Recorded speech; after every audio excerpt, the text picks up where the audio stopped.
Hello, ladies and gentlemen, I am Admiral Ellis, and welcome to Under Construction episode number... wait for it...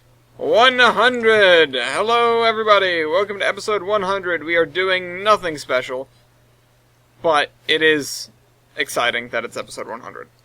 Anyway, actually, I guess we're doing something special, because we're doing a sort of thing that I've never actually done before, which is to have, like, almost like a competition, you know? So tell me I didn't... Okay. I was afraid that last episode I never switched off route, or switched on route layer, and that would have been a minor tragedy. Anyway, this week we're gonna be working on this area over here, same as before, but a little bit louder and a little bit worse. Aw, crap. That's the worst part. Okay. Get that sapling out of the road. That one too. So, the goal today, if I can say that we have a goal today, it is to get the texturing done around this road up to, well, I guess this point over here, or well over there. The goal is to fill in this hole. This one right here that we're looking at. This guy, and this guy, which is going to be the hardest one. But if we can get the texturing up to like the Sierra River, I'll be really happy, because that is a huge improvement from where we were just a few weeks ago, which was back here, or at least at this river here. And then we can start moving up this way, because honestly, there's really nothing interesting, at least over here. There aren't even any roads. It's just mountains in this area. I could add a road, but I don't really want to. And Israel messaged me. He says, what do you have to do to acquire a subway token? Something extraordinary. No specific criteria.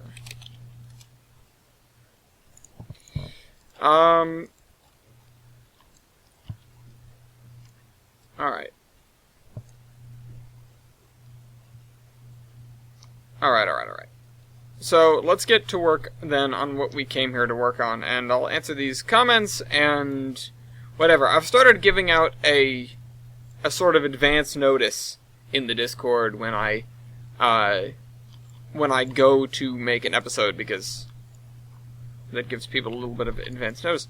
Why is there a giant gap here? What happened? Where are the trees? Anyway. We need to fix that, I think. Alright, so the goal is to work on this pointless road. It's pointless because it's a road. I'll come around to that in a little bit. But this area and in the canyon, and that's kind of it.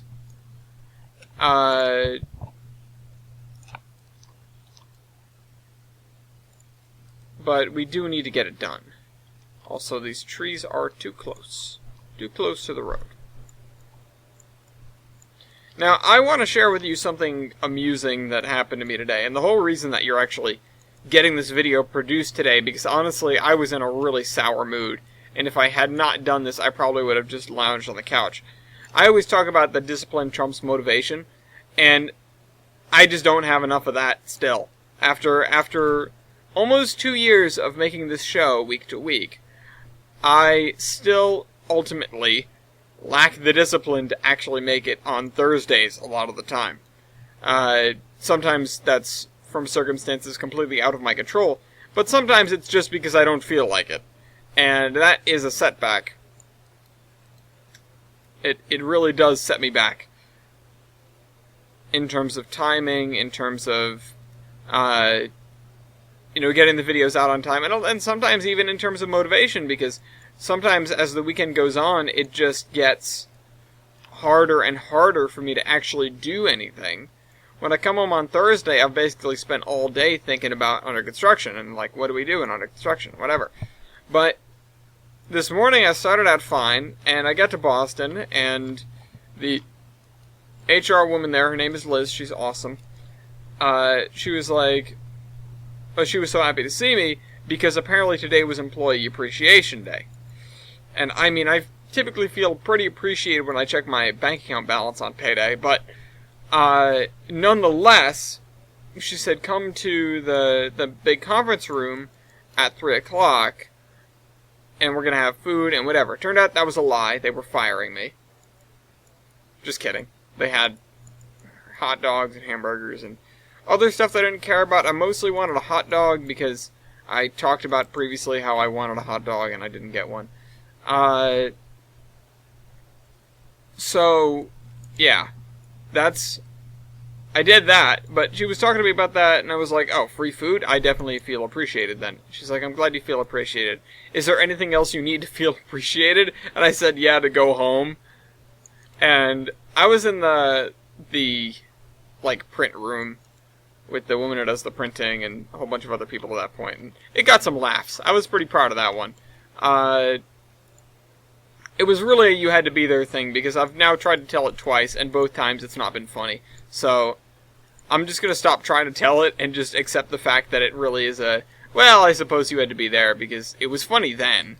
It got some laughs out of people. Maybe it was more the delivery than anything. It's just, it's difficult to imagine that setup even. I was there, and it's difficult for me to recreate the setup that led me to be able to say that and have it make sense as a joke. I don't know. I'd like to think that I'm fairly quick-witted in a situation like that. Naturally, I do the thing that everyone else does in the shower later, but which is just sit there and go, oh, why didn't I say that? And that applies to, well, basically everything. Arguments, and also just cracking jokes in the office. It's a universal thing where you're way wittier in the shower than you are in real life, so implying that shower isn't real life, I guess. But yeah, so I wanted to share something fantastic that I did. I'll say that it happened to me, but it's something I did. Everything that occurred in the latter half of the day was ultimately my fault. I may have been misled by the MBTA, but ultimately it was my fault for having an outdated timetable when I did know that the schedules were supposed to change. I was told that the schedules for the Providence-Stoughton line would not change that much, and my boss even said the correct time, and I didn't think much of it. Point is, first time I've missed a train I was trying to make, but that's because I had the time wrong, because I had an out-of-date timetable on my desk. I now have 2 extra timetables that I'm going to put one on my desk and one here at this desk, so that I have updated timetables. But the train was supposed to leave at 4:45, or it previously left at 4:45, and so I left the office at 4:30, figuring easy peasy, I'll make the train. I get there, the train says all aboard, and the board says 3:35, and it's 3:38. And I went, oh god damn it, and I fumbled with my phone, and, to get out the ticket to show the person who was guarding the staircase, and walked down there, and I was like, I thought the train left at 4, did the schedule change? Did the schedule change? The woman's like, go talk to the information booth. And I was like, why would I do that? I just want an answer. Did the schedule change? And, clearly the schedule changed. But, basically she was doing an excellent job of deflecting me so she didn't get yelled at by an angry commuter. I wasn't really in the mood to yell at anybody, but it was a really good job on her part to not get in the middle of that, I guess. It was very smart of her. I wonder if they trained her that way, or if that's something she just figured out. So, I ran into the stairs, train wasn't there, of course, because it left. It didn't wait for me. And I was like, alright, well, the next train's in like 20 minutes, so let's sit down. 20 minutes comes by, train shows up, get the train, go back to Providence, walk out. Normally I have a pretty tight bus connection from the train that I typically take. And I didn't know if my bus connection was going to be tight this time, because last time I took that train, I basically didn't have a bus connection. I ended up waiting until the next train came in, and then after that, the bus showed up. I went, well, okay, I guess the bus schedule either A, makes no sense at this time of day, which more credence has been added to that idea now, or the bus schedule, it isn't timed well for this train. Oh well. And frankly, there aren't too many people that are going from Providence Station in Boston to the main section of Providence anyway. It isn't exactly the most affluent neighborhood, and you don't have people commuting to Boston every day. So, I'm a little bit of a weirdo in that regard. So the 56 bus, despite being helpful sometimes, is in no way tailored to be helpful to me. In fact, I think it's tailored to be out of the way of all the other buses that use Providence Station as a major stop. But I walk outside and I see the 56 bus, and I had been a little bit leisurely at this point, so it's already pulling away, but it's stuck in traffic. And I'm like, ha, I got you. You're stuck in traffic. There's no escape. And so I walk into the traffic where everybody stopped, and I, rap on the door of the bus, and the lady looks at me and just shakes her head. And I'm like, no! Because, my assumption is that they just are not allowed to pick up people that aren't at stops. And in fact, that might be the woman, I sort of recognized her, might be the same woman that picked me up from Roger Williams Hospital once I cut my thumb open, and she also picked me up at a place where there wasn't a stop. So I think it's like the Spider-Man everybody gets one, and that was my second, and I tried to get on the bus in the middle of the street. And she just shook her head at me and went driving on. And I hesitated for 30 seconds too long. Because I was like, oh man, I guess I'm not getting on. And I was sitting there just kind of mad. Not really fair to the bus driver, but I was just sitting there kind of salty at what happened. And then I realized the bus has to go up to the intersection, as A, get through all the traffic, B, go up to the intersection of the stoplight, C, take a left turn, and D, go behind the State House where there's another stop. And I'm staring at the State House, it's up at the top of the hill, and I go, aha! But the bus is already pulled away at this point. I start sprinting, I make it halfway up the lawn of the State House, I'm looking down the road, I see the bus turn the corner. The only way I would have caught that bus, or even had a chance of catching that bus, because I'm not the fastest runner in the world, that's for sure, is if they got caught at the red light. And they did not get caught at the red light. They didn't even get close to getting caught at the red light. The bus just cruised on through the light, and, I couldn't see if it was red or green. But I assume it was green because the bus didn't stop. Typically, buses obey traffic laws. So, the bus just cruised on through the light, and I was left watching it pull behind the State House from probably 100 yards away, going, what? Damn it. That's also the direction of my house, though. So I wasn't going to turn around and go back to the train station for two reasons. The first being, that's admitting defeat. The second reason being, I don't want to walk away from my house now. I've already started moving in this direction. I can just continue walking along the bus route, and the next bus will catch up to me, and then I will get on the bus. Or at least I'll walk, to the next bus stop. Couldn't really figure out where the bus stop was behind the State House, and the bus stops don't have numbers on them indicating which lines stop there, so that's... it was a little frustrating, because I walked up to the bus stop behind the State House, finally. And I was like, I don't know if the buses stop here, actually. And then another bus drove by me, not a 56, a 50. But another bus drove by me, and I was like, okay, well, I guess they're not stopping here. Clearly they would have, but I was not paying attention, and I think the bus driver just assumed, hey, this guy's not going to get on the bus because he's not looking at the bus. So he just carried on, assuming it's a he.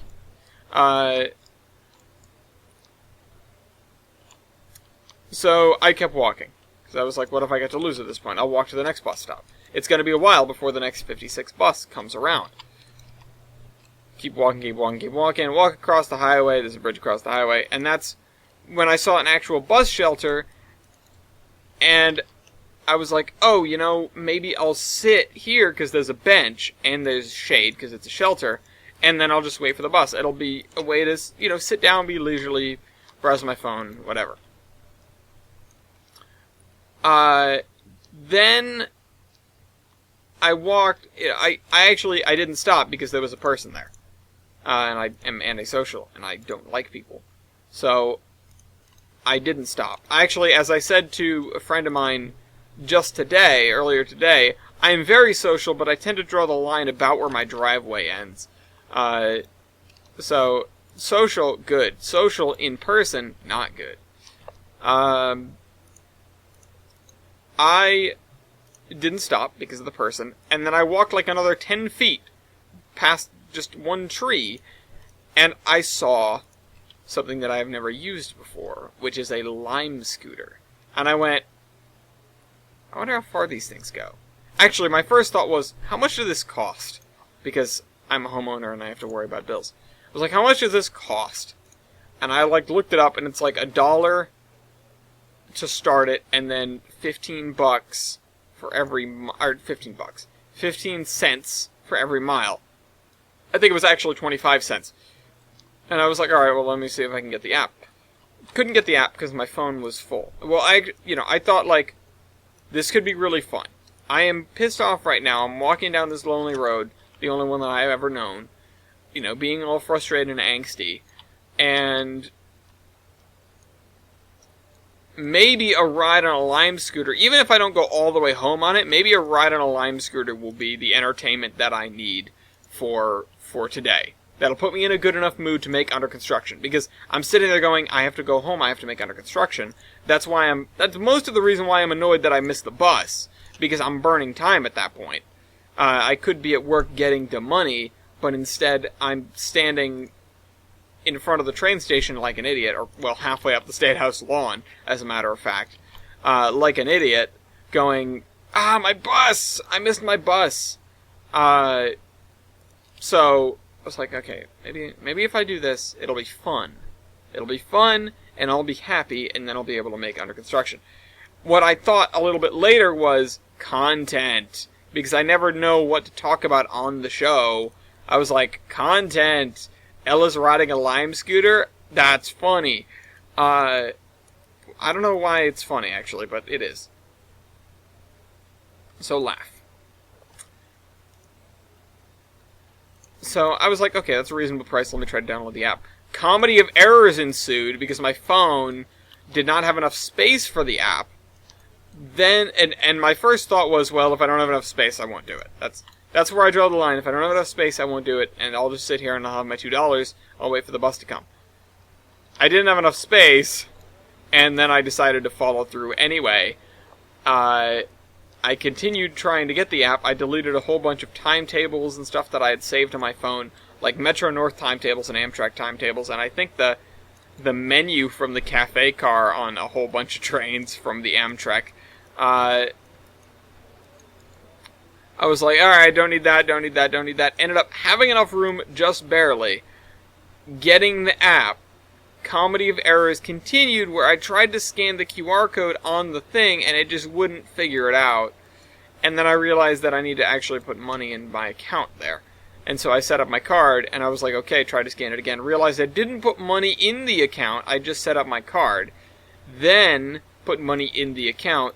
Then tried to scan it again, still didn't work. At this point, there was this family that was nearby. I was, standing out front of an apartment complex. There was this family that was nearby, and they just sort of, walked by me and kept going.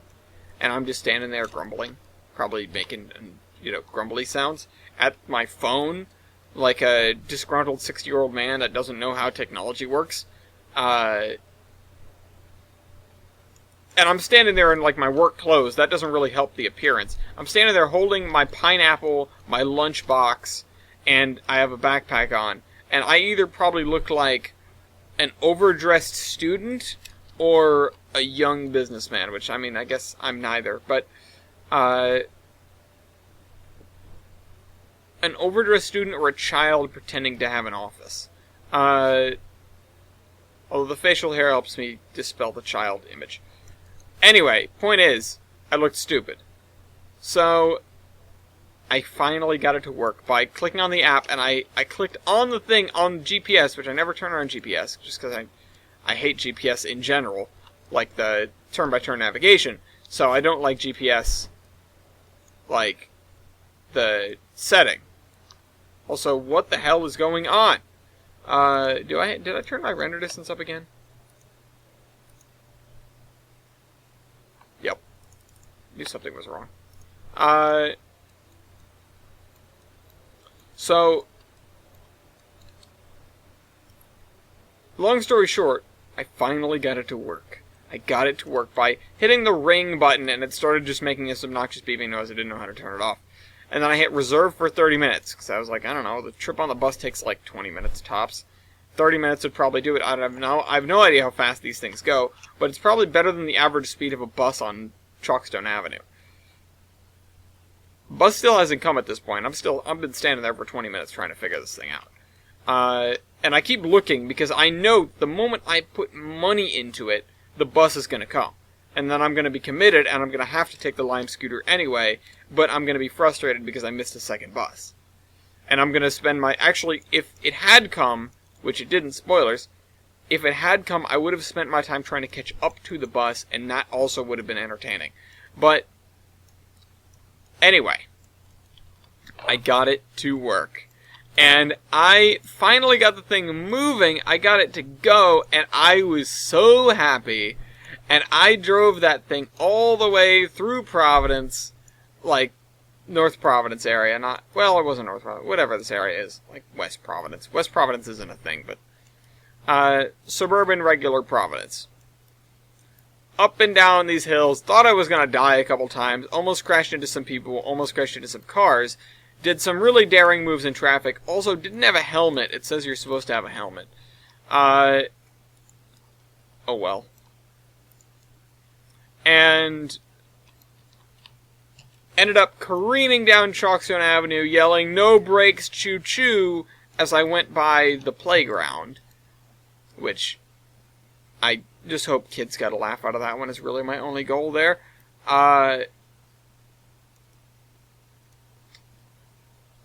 Yeah, and got to my house. Didn't die, didn't fall over, didn't bust my head open, or anything like that. I'm okay. I rode a Lime scooter for several miles and am okay. I didn't even burn out like a chunk of the battery. They can go something like 15-20 miles, and I went like 3. So, yeah.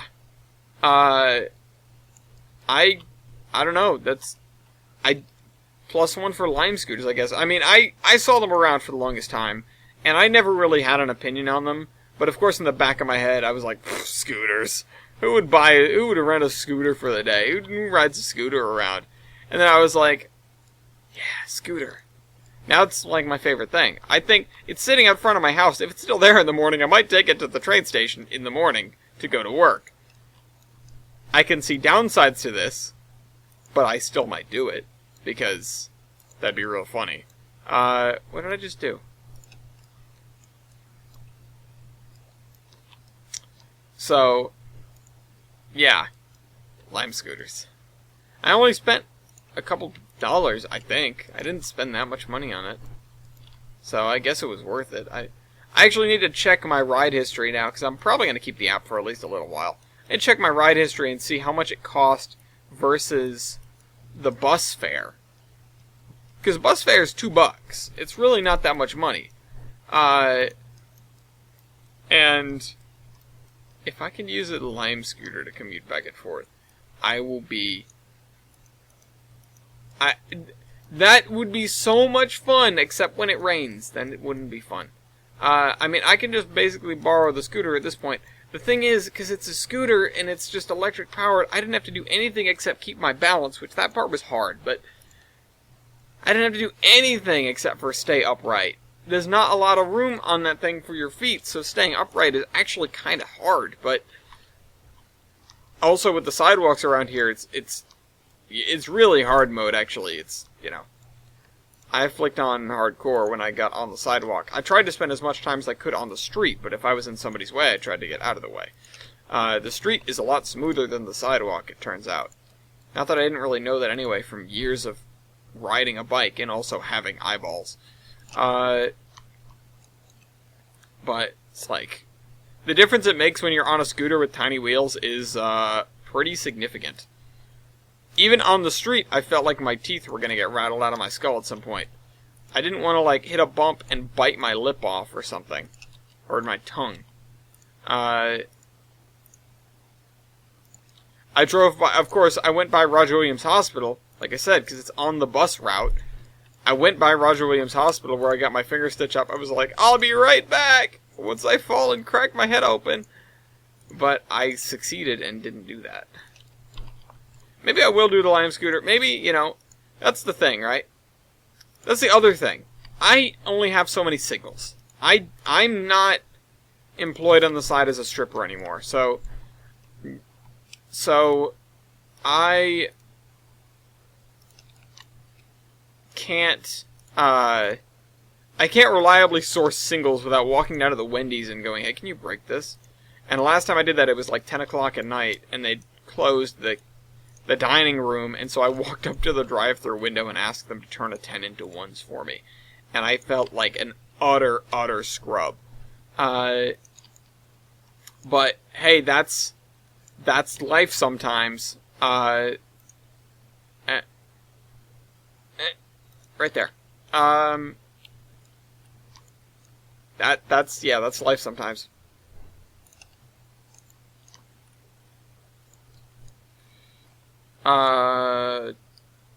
Thinking.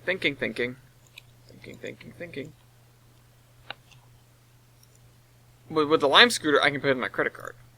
I can pay with my credit card. And that means I can, not... Oh, crap, that's the wrong texture, huh? That means I don't have to have, singles. It means that I don't have to go back to stripping. Or visiting Wendy's, shamefully. And so, I can just do this on weekdays. Okay, the only issue though, and I'm just realizing this now that I'm thinking this through, the only issue is, I had to stuff everything in my backpack in order to do that. I sucked down the rest of my water, so I had an empty pineapple, and I just stuffed what was left of my lunch in there, which was just a snack. Because I didn't finish anything because of the free food. And then I went home. So, I did have to cram everything in my backpack. If I can reliably do that, if I could reliably do that, then maybe I'd consider it a little bit more. The thing is, I don't want my sandwich to become a millimeter thick. For those Americans out there, that's like 1/16 of a Freedom Unit. And actually, it's more like a 20th. But the thing is, I don't want to squash my sandwich, or my other snacks for that matter, and I don't really want my backpack to be hugely bulky otherwise, and also, I kind of like to have water in the morning. Although I typically sleep on the train to work, although the other thing that I'm not considering is the fact that at 6 a.m. I'm kind of tired. And at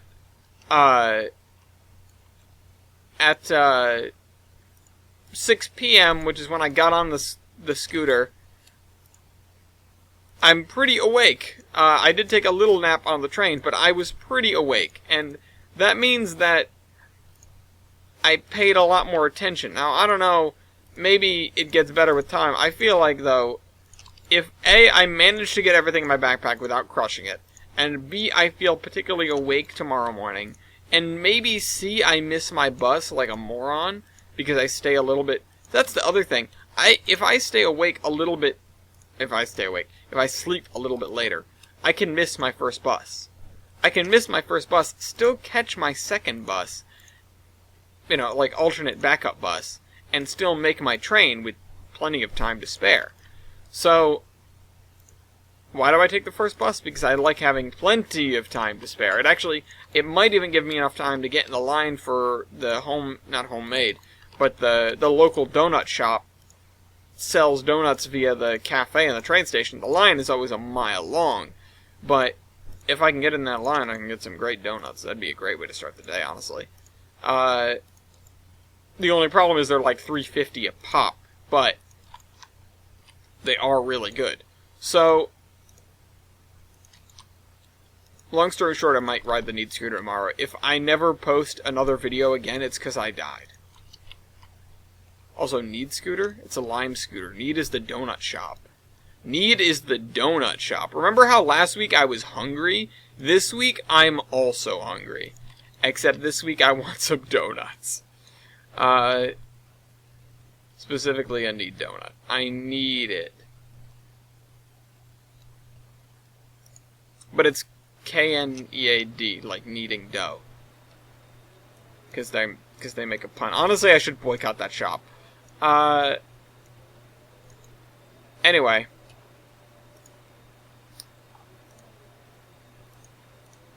That's my adventure for today. I can't wait to tell every single person I know about it. Honest to God. The fact that I survived, the fact that I did that with my thumb the way it is just a testament to the fact that I really wanted to get home. It's a testament to the fact that I really like making this show, honestly. I don't often fantasize about making this, because right now it's more discipline than anything. I'm in a state of construction where I'm trying to button things up. There really isn't a lot of room for creativity, and everything creative that I do just severely lengthens the process of getting this section done, and by extension, getting into a different and better running Trains game than Tane. That's my biggest issue right now, is the fact that I still do own 2019. I pre-ordered it. I've had it since the very beginning. I've never installed it. I didn't even install, like, the beta or anything like that. I wasn't in the closed beta. But, like, I don't have anything. I haven't even played it. I just have heard it runs better. Are we 30 minutes in? Yes. Okay, let's work on this. So, I don't know what to do up there. So yeah, that's, I just want to get done with this section. I do. I want to wrap this up. I also want to do more of the automation, but that's really neither here nor there. But the quicker I get through stuff, the quicker I can do that. Because like I said, it's going to be 2 hours of automation versus 2 hours of construction. Possibly, probably, maybe, on under construction in the future. I don't know what I'd call the AI thing. Maybe like just Trains Tuesdays. If anybody has any AI questions, or really any questions at all, you can feel free to put them in the comments or even just message them to me. If you join the Discord, which the Discord you can get to in the comments, or sorry, in the cargoes of any recent Terminus podcast, starting with, actually, have we had one or two? No, we've only had one, because we haven't done the one out of the Discord yet. So, if you go to the most recent Terminus podcast, which I don't know what number it is, but I think it's like, we're edging on like 130, aren't we? Either way, go to it, go into the cargoes, which is the link in the description, go all the way to the bottom, you'll find the link to get in the Discord. That's how you get in. And if you want to pose questions for me to tackle on Tutorial Tuesdays, there you go, that's what it would be, that's what it should be, then I will absolutely do that. When am I going to start that show? I don't know, but I really want to, and having a bunch of questions is a good excuse to do it. It's like, I have to convince myself that I want to do it, and I also have to convince Madison that it's a good idea, because right now, Tuesday is like the only day that I don't have to do anything. Except for Monday and Wednesday. And also, actually, no, really, it's just Wednesday. Because if the Terminus doesn't get done on a weekend, we will wait. I will, clear my week all the way to Tuesday, just in case we get the opportunity to do it. Wednesday is my, okay, we aren't going to try today, day. And then Thursday is, well, Thursday I would try not to do it, and, then the cycle starts again. Right now, it looks like we're going to be doing it on Sunday, mid-afternoon. So, yeah, that's the Terminus podcast, although if past few weeks have been any indication, not only are we not going to get the Terminus podcast done, if we do get it done, this will come out after it. Or at least it'll come out after Sunday. Because I have just been so bad at getting these things done on time, and it isn't even under construction, really. I talked about how under construction can be a holdup, but it's scarcely under construction that is the thing that holds me back. It's the zombie train. It's a stupid 15-minute video that I just go, I'll do it later. And then later never comes. I need to just buckle down and do it. I've been getting caught up in doing so many other things. Between the server has had a total resurgence, the Minecraft server, and just other stuff. Also busting my thumb didn't help. But You know, whatever, that's no excuse. At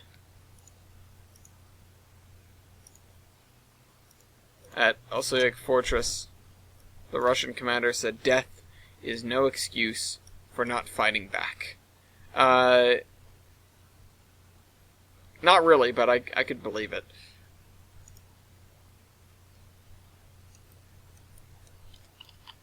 Okay, so how far up the canal? We've got farther to go. Ugh. Canyons, man. Canyons are like my friggin' kryptonite. Although, I have yet to do a number of things, including farms, but honestly, I think I figured farms out, and we'll go back and do that. I mean, ideally, when we're done with all the stuff up here, we'll be moving on to farms, but I might not cheat, per se, but I might sneak around the back and just go up the VMR and get all that texturing done, because I think that's going to be relatively easy. It's going to be a lot of what we're doing out on the main line now, which is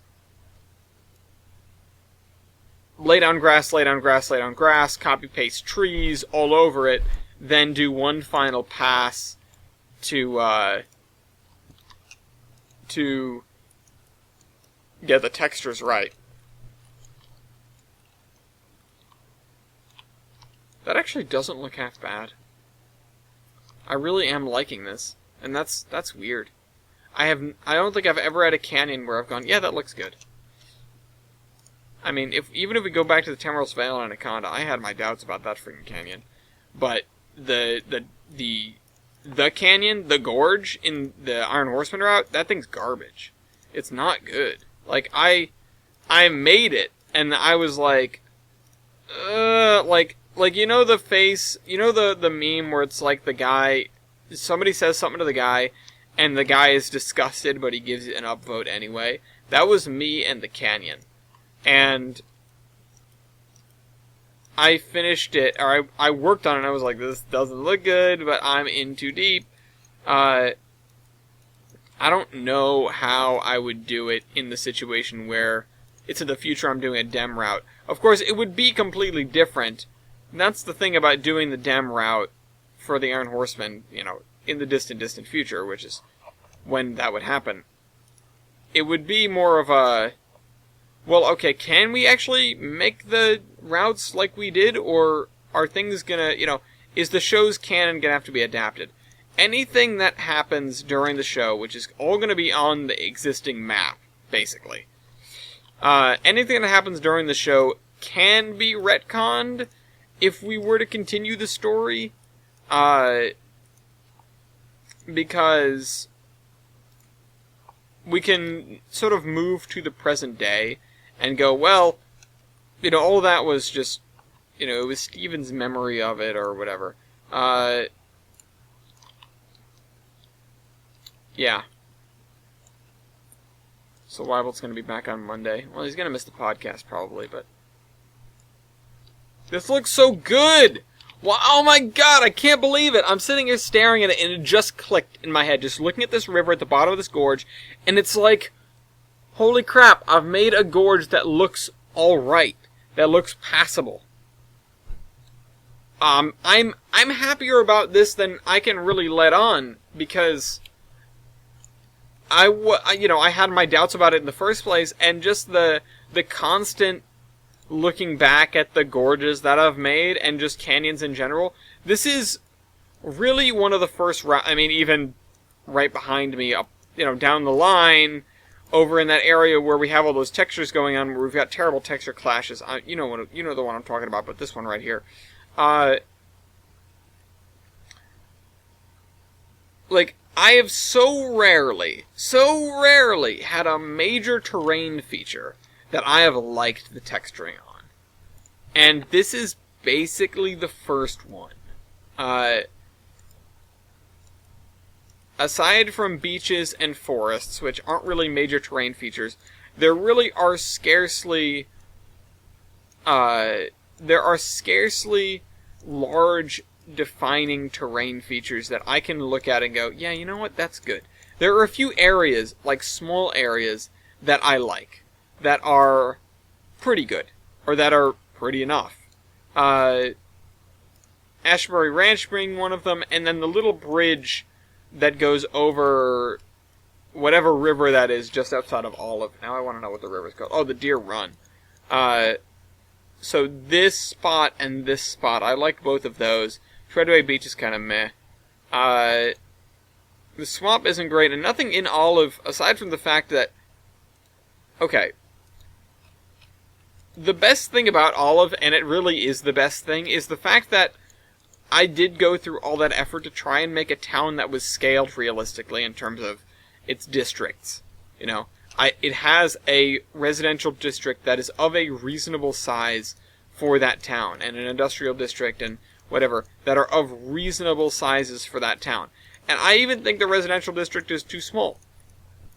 And I don't think I did enough with having, 3 or 4 little houses that are just scattered around on every major intersection out into the woods. I'm not actually sure how prevalent that was in these days, but I can assume that it was. Also, I can probably assume that there'd be more farms. I know I talk about this a lot, but no matter where you go in New England, you can just sort of go into the woods and find stone walls that are remnants of old farms. And that farming history didn't really disappear all that long ago. You can still, there are still a handful of farms that are left, but even still, roll back the clock a few decades, and South County, the southern part of Rhode Island, was still heavily agricultural. And, yeah. And so that's the way it is. I'm wondering how agricultural this area of Tolbrand would be in the 1950s. Also, what is that? What is this? Oh. Okay, hold on. I need a drink. I can't see anything because it's dark in here.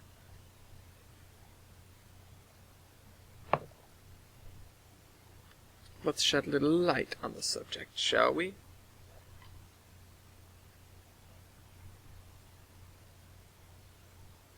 What did I get on my finger? Looks like there's like a film over where my cut is. That's kind of weird. I really need to just turn this off. Not talking about anything in particular. So yeah, look at this. Look at this. Oh, it looks good. I think so. I'll probably look back on it in a year and go, that's disgusting. But that just shows the power of getting that right, This area is going to be a little bit more difficult because we've got the rocks, we've got a waterfall here. Yeah, this area I'll return to what we were doing, but this area down here, this spot is a big fat question mark. Either way, I think I'm going to try to pick out some areas where we'd have the tighter hillsides. I want a little bit more radius than that right now. And sort that out.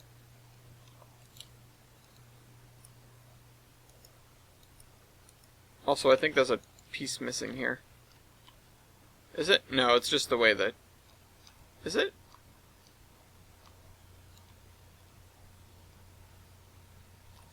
I can't tell. Honestly, can't tell.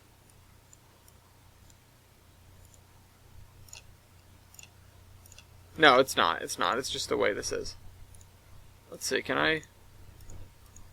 That's actually going to make it look worse. Awesome.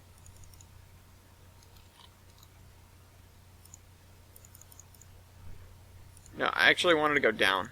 Other way. Whoops. Nope. I can't meet in the middle.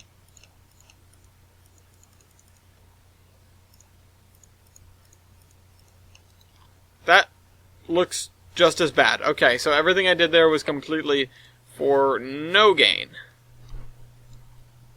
Back to what we were doing, that is actually gainful. Anyway, let's answer a comment. PRR Productions asks, are you going to Strasbourg in October? No, I'm not. I am, however, going to Strasbourg in September. I am going to be riding the train along with myself and a bunch of other Iron Horsemen. Including but not limited to myself, Chris, Madison, TJ, and I think Eric is the 5th. Yeah, Eric is the 5th. I bought him his ticket. We're all going to be there. I don't know who else is going to show up. Some other people might. Some other people from the Horsemen group might show up. Not like actual horsemen, but people in the Discord and stuff. They might show up. I think I know of at least 1 or 2 people that are going to be there on that day. On the 28th, we're going up to Minersville for Burrow Days, I think it is. Chris would have to correct me on that if I'm wrong. But either way, they're going to have the Big Chungus and the 425 running. So I'm excited for that. But yeah, I am going to be there, and that's actually the weekend after my birthday, so that's like the gift to myself. The other gift to myself is I have a dentist appointment on my birthday, because I hate myself, apparently. Although I don't actually dislike the dentist that much. Although she's going to tell me that I need to floss still. And I said, when I get a house, or when I have my own place, and I'll be able to buy my own toiletries, then I'll buy floss, and I'll use it. I bought floss, I haven't even taken it out of the package. I'm sure once I, get it out of the package, and if it makes it into my routine, then it will not be a problem. But I just haven't made it there yet. And I'm not sure I ever will. Someday I might floss, but today is not one of those days. I'm too damn busy anyway. I've got trains routes to build. Can't anybody see that? I've got C Native to Rule the World to edit. That'll get done someday. Side note, if there are any aspiring editors in the audience, get in touch with me on the Discord. So, come on. Alright. Okay. We'll put the gravel in the bottom of the river here. We've got this line of sand. Not line in the sand, literally line of sand. So yeah. Now, I'm not going to be there in October, but I'm absolutely not missing 611. And I actually thought to myself earlier, I was like, I wonder what engine they're going to have running, because 611's running some of the trains, and obviously they're going to have another engine running the other trains, and then it's like, idiot. Of course it's going to be 475. Because it's the NNW. They had her in NW already, or him, I guess, because it's Bestie. My brain automatically goes to him, and so does basically everyone else's. Goes to... Sorry, my brain goes to her for vehicles. Chris does it too. And I'm trying to break myself of that habit, especially when they're characters that we've named, and assigned genders to. Which, if we're going to get into a semantic argument here, it is gender, because there's nothing different between a male and a female engine in terms of the parts. It is just the way they feel. It is just gender. There's no sex there, and I can't assume anybody's gender because I'm the one making it up. Therefore, I'm always right. At least in terms of locomotives. And other vehicles. Anyway. You ever think it's weird? I mean, engines with faces, right? Engines with faces, weird. Eins came up with the best solution that I've ever thought of, which is that somebody heard something, so they put a face on their engine, and the engine talked through it. And that's like the best rationale that I can think of for engines with faces. Because, I mean, it implies that they have some sort of vocalizing ability without the face, and the face was an add-on to sort of make it easier for them, which also implies that they actually do use the face, and that maybe there's like some sort of... I mean, what is in Thomas's face? Is there a tongue in there? Has he ever stuck his tongue out? Are there teeth? Does he have, like, sinuses? How far back does it go? Although, we've seen, like, Henry get stuffed up, and he sounded like this, because, yeah, you have a stuffy nose. So it implies that you can get stuffed up. I would assume that the sinuses are on an engine with a face equivalent to like the smoke box. Right? Do you guys follow me? Am I making any sense here? So that means there's a connection to the smoke box there, but that implies that engines could blow smoke out of their nose like dragons. And A, that's really cool. B, that's really terrifying. C, how come they never did that in Thomas and Friends? Bust my buffers.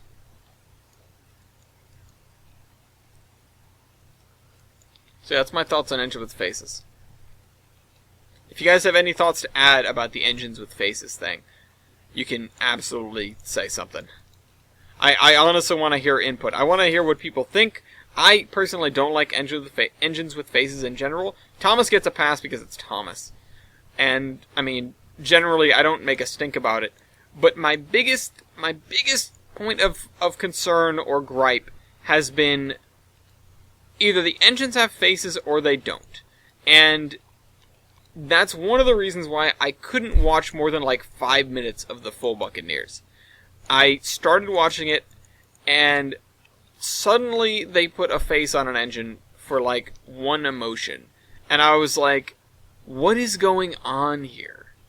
And it wasn't even like, well, I can't suspend my disbelief. It was like that's really bizarre. Of course, I had trouble suspending my disbelief anyway, but that's the thing. So, once To Rule the World comes out, which we'll see if that happens before the Four Horsemen of the Apocalypse actually show up.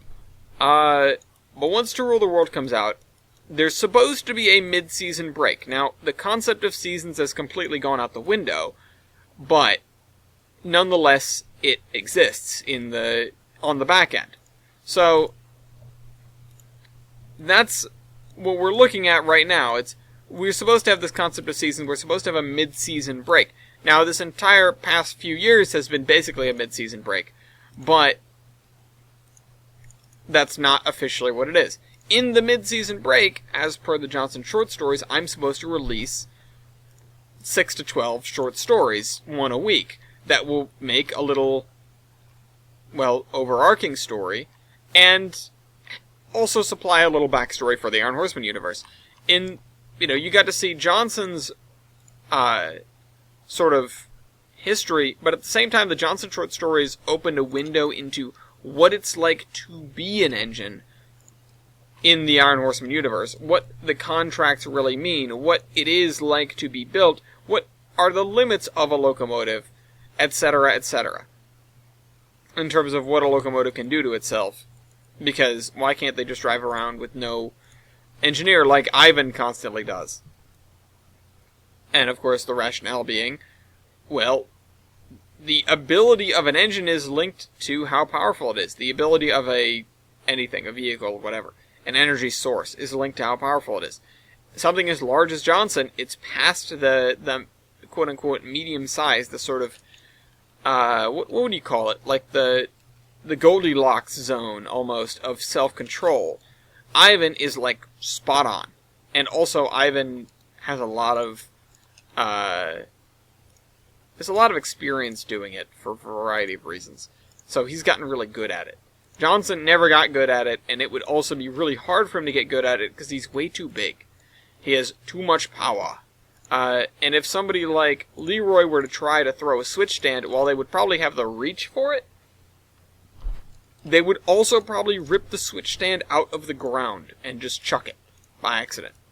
They don't have the bigger you get, the less dexterity you have and the more power you have. And so that leads to a kind of volatile combination where big things just tend to break things if they try to actuate anything in real life. Like I said, Ivan is really good at this. If he weren't trained in it, so to speak, if he weren't so well versed in it, he would probably do a lot of destroying as well, because he definitely has the power and the range to reach stuff that is near him and break it by accident. Like, again, if he tries to throw a switch stand, he wouldn't chuck it across the yard, but he would probably just sort of snap it in half, like your Lionel Fast Track switch stands that you accidentally hit and break. I'm not bitter. The thing with that is that then if you decrease the size to somebody small like Hank, then they have to use most of what they've got to do something that simple. And I'm going to use throwing a switch, again, as the operative motion here, because it's something that a lot of engines would like to be able to do. And it's something that a lot of conductors would like engines to be able to do, too. Because it saves people a lot of time and effort. Stopping, hopping off the engine, walking up, throw the switch stand, go forward, hop off, stop the engine, hop off, throw the switch stand again. You know, whatever. It saves people a lot of trouble. If the engine can do it. Most of the time the engine can't. Again, either because the engine's too powerful, and it'll destroy it, not dexterous enough, and so it'll destroy it, but less violently, or not powerful enough, not strong enough, and so it won't be able to move it, or it just won't be able to reach it at a reasonable distance. How do you calculate the range and power of an engine? You really can't. I don't have any hard numbers on that. In fact, I always wanted to do an episode with Hank where a team of researchers shows up and runs a ton of experiments. And the one that I'm thinking of right now is not throwing a switch stand, it's lifting a rock. Lifting a piece of ballast. And Hank is definitely close enough. He's definitely strong enough to lift a small rock, but he's definitely not dexterous enough because he didn't really learn how to do that. Being a small engine and having caretakers that are pretty free-spirited, that like to hop on and off the engine at all times, he never really needed to learn to do that. So, he's a great test subject for just raw power computation because he doesn't know what he's doing. And he ends up trying, it's not moving. Think of Luke and the Force. It's not moving. And he tries a little bit harder, and boom, gravel goes flying everywhere. And, it's like if you tried to grab an M&M out of a bowl of M&Ms, but instead just stuck your hand in like the claw at the arcade. And so you reach down and like scoop it up in just one fast motion, you're just going to fling candy everywhere. That's what would happen. That's what did happen. Historically, canonically, I guess.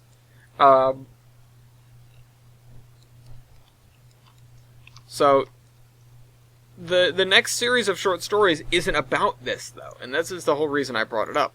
The next series of short stories that would come out after To Rule the World would actually be a real universe-building set of short stories, because for a long time we've danced around the world around the Iron Horsemen, and things like omitting country names and stuff like that. It is clear that we are on the west coast of the North American continent. That part is clear. We have the town names and the ocean and everything like that.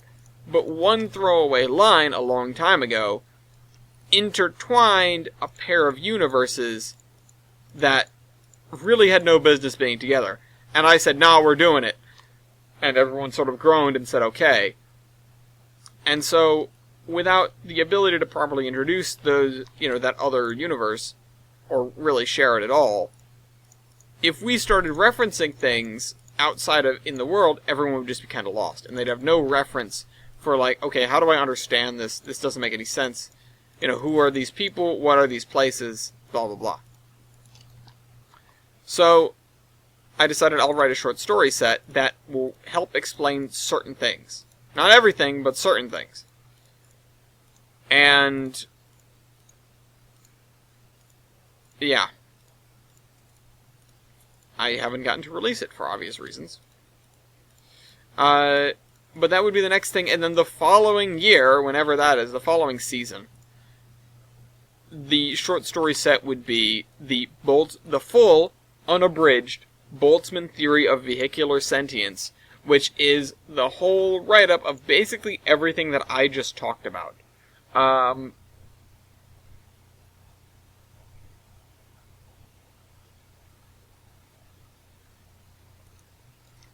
So, yeah.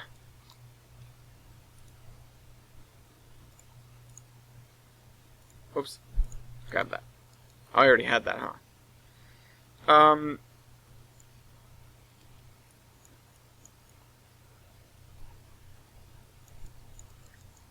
Alright. So, let's do this. Just fill in this whole area here. Although, actually, I kind of want to start the other stuff over here, because this is flat enough.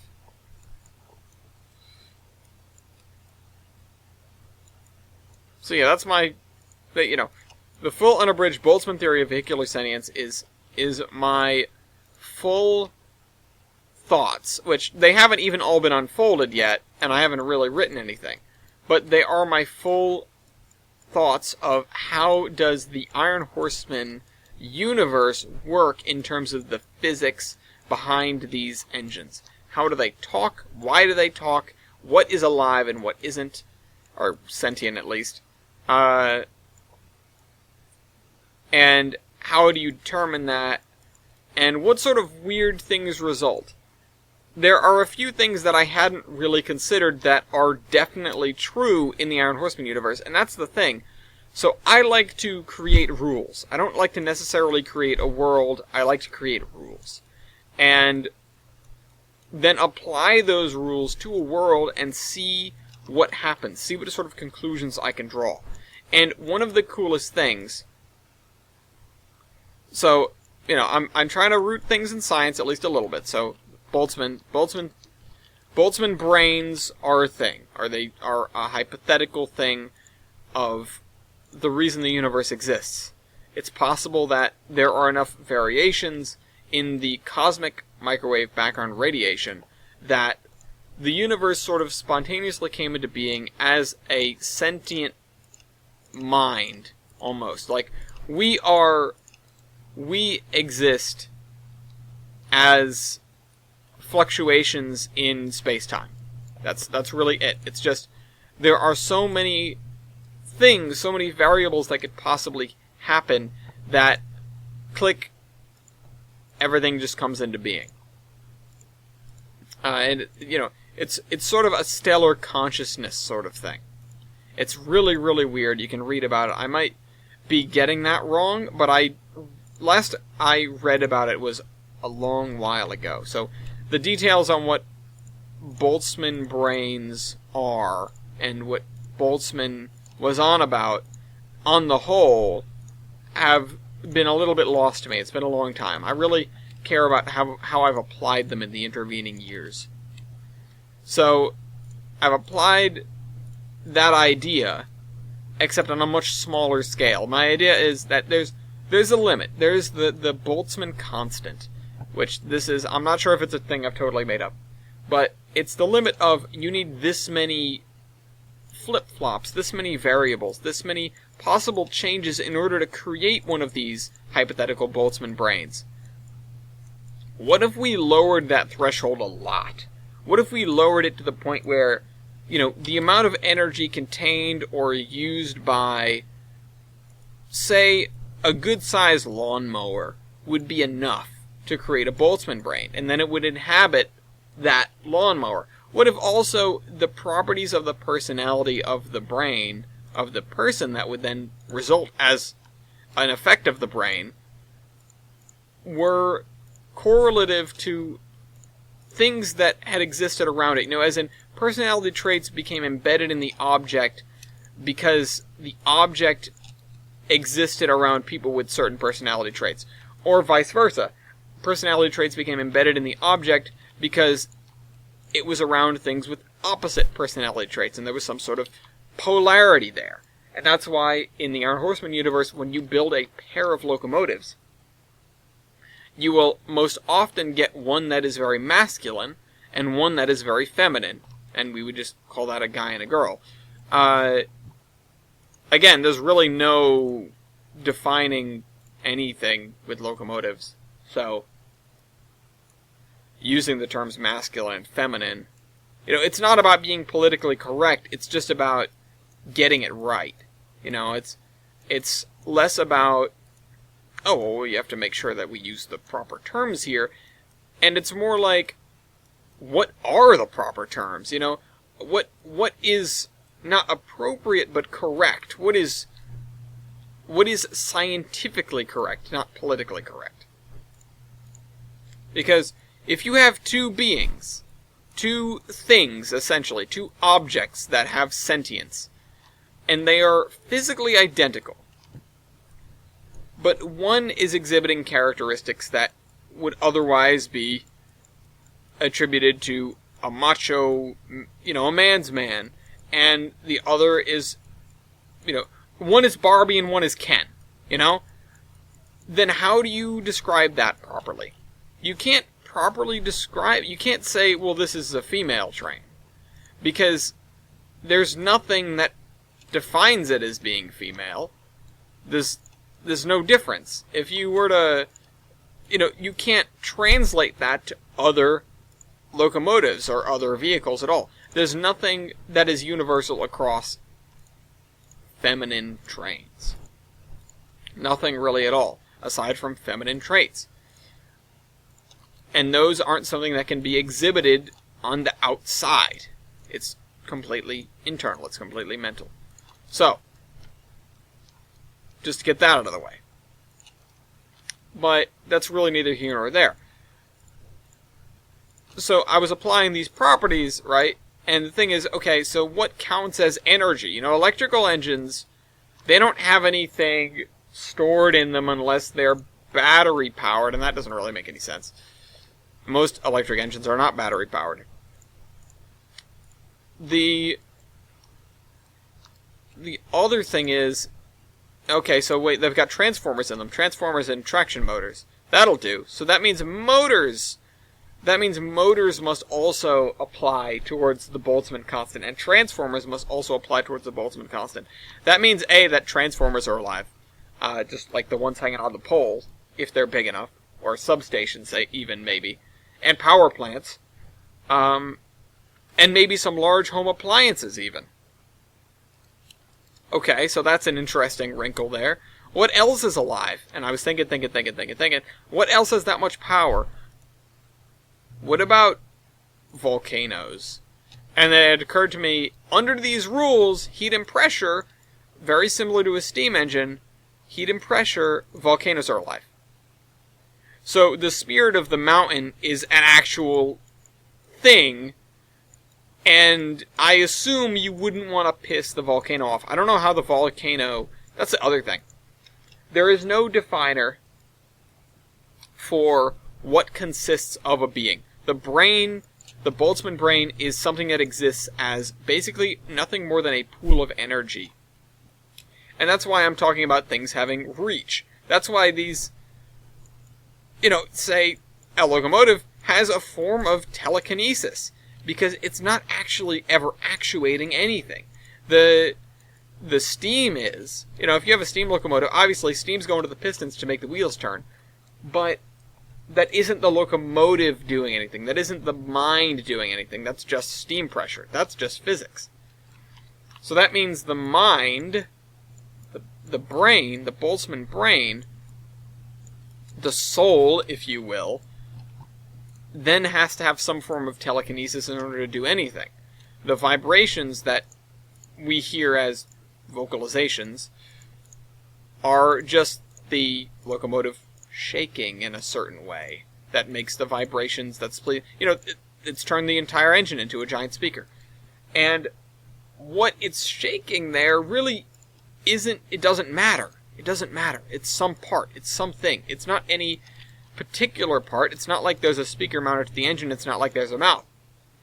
It's that there is something that is vibrating. It could be the entire locomotive. That's how locomotives can project their voice so far. They can talk to each other over the whole yard without radio necessarily. Could also blow your eardrums out if they're not careful. But that's one of the things that a good locomotive will learn to do, is project his or her voice in a way, or there is easiest. Project their voice in a way that is understandable, is okay for both the crew in the cab and the friend that's, 5 tracks away and a few hundred yards down the train. That's a thing you can do when your mouth is any part of your body. But again, what is your body now?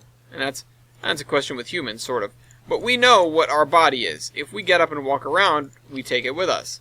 We have control over it. Locomotives, as previously stated, don't explicitly have control over their bodies. The engineer pulls a lever, steam goes from the boiler into the cylinders, and the train moves. But that's not the engine doing that. That's not the Boltzmann brain doing that. That's physics doing that. And there's a dividing line there. There's a border line there between what one person is doing and what the other person is doing. Technically, the brain doesn't do anything for that. So that means that a locomotive is less of a body and more of a vessel for the brain. Which is really weird to think about. Because it doesn't actually matter what is next to the brain.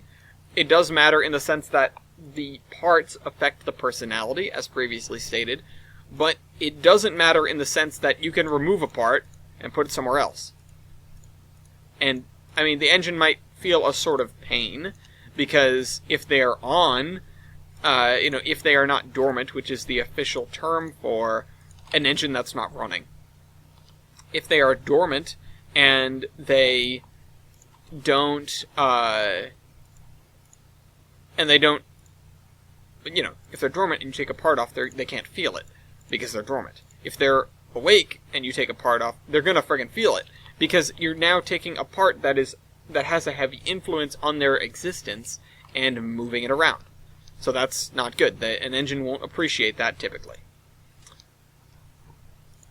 But, and I mean, weird Boltzmann brain things can happen when you're switching parts around from engine to engine. That is the plot of a number of episodes and things, including a huge overarching story arc. Actually, several of them. But that's really neither here nor there. What I'm talking about is the fact that the brain and the parts that surround it are not physically connected in any way. For us, our brain's inside our skull. It's there. It's physical. For a steam locomotive, the brain goes away when there's no steam pressure. It's not sitting there. The locomotive itself is dormant because it has no brain at that point. It is empty. It is nothing more than a hollow shell. And that's really sad to think about. But that is the way it is. Because a Boltzmann brain is not a physical object. So hypothetically, you could take all of the parts off an engine and reassemble them, Okay, so in theory, and this was proven at some point by members of a group that will not be mentioned yet, that will not be named at this point. Actually, a number of groups working together, but that's neither here nor there. Some people were able to recreate an engine from a single part, able to recreate a person from a single part, by using parts that were essentially created not in a vacuum, literally, but as far away from human interaction and other Boltzmann brain interaction as possible, and then left to let their personalities sort of drain out, which doesn't sound very scientific, but the thing is, an imprint on a part will only last for so long. That so long can actually be quite a while, but that's, again, neither here nor there. If you make your parts well enough, they will have very little imprint, and then you can have imprint of, let's say, a whistle, or a number plate, or a bell, or something, or, some other part of a locomotive, a smoke box door, a firebox door. If an engine gets scrapped, and you save one piece, ideally a piece that has been with the engine for the entire time, not something that it was replaced a few times and they've had this one for the last few years of their service, blah, blah, blah. But no, something that's stuck with it for basically the whole time, which, I guess a whistle is sometimes a bad example there. But a lot of parts can be bad examples because most parts can get replaced. that part is going to have a very heavy imprint on it of what that brain was. And so you can then take that part and, using relatively non-imprinted parts, reconstruct a locomotive around that part, giving it time to integrate. And that can be done using sort of makeshift steam generators and stuff like that to make a small portable Boltzmann brain, which if the part in question is by far the most heavily influenced and what's the word I used? Imprinted part, then that's going to take over. That's going to be, the Boltzmann brain is going to dominate. It's going to have its personality dominated based on that part. So, yeah. If you guys follow me, I'm saying that you could slowly rebuild a locomotive from scratch and have it maintain effectively the same personality as it had before it was scrapped, as long as you have one good part. So, that's a thing. And there are, hypothetically, in the modern day Iron Horseman, there are plenty of people that try to get parts from old locomotives and have, new builds built or relatively unimprinted engines and see if they can sort of transplant a personality from the past to the present day. Kind of weird, but people do it. People do weirder things. Anyway, we're an hour and 16 and I should drop what I'm doing here, but I'm really, really enjoying it. We got a few more questions here. Tristan's channel. Ellis, you need a medal for not going insane after staring at thousands of spinning spline points for hours on end. Honestly, I don't, because why do you think I stare at spinning spline points for hours on end? You think sane people do this? As I don't. Evidence. Person number one, right here. Hello. I'm nuts. No.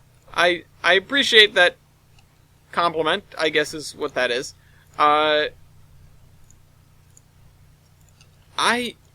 It's not really that hard to deal with. And I am looking forward to having the ground effects in 2019. Like, I'm really looking forward to that. But the spline points and stuff, I mean, it's not a big deal. I don't think. I don't think it's that crazy. Yeah, there are a lot of them, but spinning is better than not spinning. Not spinning means something's broken. People have said to me, I'll turn it off, it saves performance. I don't need to save, one extra frame off of my spline points. What I need to do is know if the game crashed. That's my issue. That's why I keep the spline points on. It's the kind of thing where if I were to turn them off, then I would constantly think the game has crashed. When I used to have autosave troubles, which you guys I'm sure remember that. That was a long time ago, but I'm sure you guys remember at least to some extent. I used to have autosave troubles. I would have a 2-hour-long episode or an hour-long episode, and I would get interrupted a few times during the course of the episode, and I would just have to sit and wait for it to come back. The biggest indication that the game had come back would be that the spline points started spinning again. And one of the biggest indications that something has gone horribly wrong, as you might infer, is that the spline points stop spinning. You'd think that my biggest indication would be that I can't do anything and the game is frozen. But sometimes if I'm just looking and thinking, then I'm not doing a whole lot. I mean, you guys watched me friggin' zone out last episode. But I was still working on something. I just stopped talking. I just was like, I just sort of continued with what I was doing. My train of thought completely stopped, but I was seriously considering what I was doing. Anyway, yeah. It's a lot of spline points, but it's honest work. It is much, but it's honest work. It's honest work. So, this area here, we've got it up to the edge. Boeing Fan 727 says, always a good day when I get to watch these. Grew up in Maine myself, never ever went to the narrow gauge. Shame, shame, shame.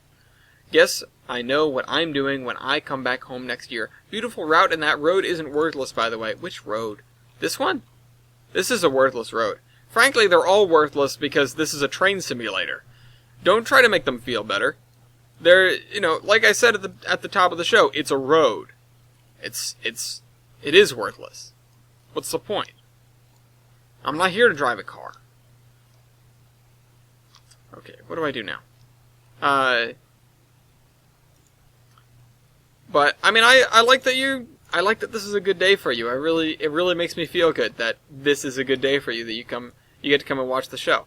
So, yeah, I'm gonna assume that you're from Portland then. That's just a random assumption. It might be completely off base. But if you do want to see the narrow gauge, I mean, Portland is where it's at. For like accessibility, but if you make your way up to Wiscasset, personally, I like the Wiscasset operation a lot better. It's very different. It's very authentic feeling. That's cool. That's always cool. But the other thing is that it's just a lot more. And I don't want to be down on the main narrow gauge. I love the main narrow gauge. They are an absolutely fantastic operation. They are in a really great spot, and I gushed about them last episode. But now it's WWNF's turn. WWNF might be one of my favorite scenic railroads in the country. Not because it's super scenic and super long and whatever, but you can go there you can put an all-day pass down, ride the train back and forth for like $20 all day. Something like that. I did that when I went with TJ. He just broke up with his girlfriend. He was sad. I was like, we're going to go to the WWNF and foam our sadness away, I guess. I got a day pass. By the way, no, I'm not going to say that on the show. Don't tell him this, but blah, blah, blah, blah, blah. I have an idea, and I don't typically have these kinds of ideas, and no, it has nothing to do with relationships, so don't go there with your thoughts. But I have an idea. And it has to wait a few years before I can follow through on this idea at all, but it's an idea and I want to do it. I don't have these ideas particularly often, so I really like them when they come to me and they're good. If you're really familiar with me, you might get an idea of what I'm talking about now, but I really don't think so, because that's kind of obscure. It's just, I don't know. It's about gift giving, I'll say that much. It's about gift giving. I just have an idea. I'm gonna buy TJ the WWNF. That's what I'm gonna do. That's why I segged to it for the WWNF. Buy him the whole thing. Actually, I'm gonna buy him Edaville. Speaking of 2-foot gauge. It sucks. Just kidding. Thomas Land, it's okay. But yeah, no, WWNF is a much more authentic operation. There isn't anything wrong with the main narrow gauge. Really, there isn't anything wrong. I love the main narrow gauge. But if you're going to go and experience 2-foot gauge for the sake of doing 2-foot gauge, go to the WWNF. Or, if you can go all the way up to Phillips, go there, because they are it's either number 1 or number 2 railroad museum that needs help. They need people to go there and give them money and even give them volunteer hours and stuff like that. It's like 5 old guys that run the whole place. And it is the only remnant of arguably the most famous 2-foot gauge operation in the United States. I'm not sure about the world, but it's certainly the largest in the U.S.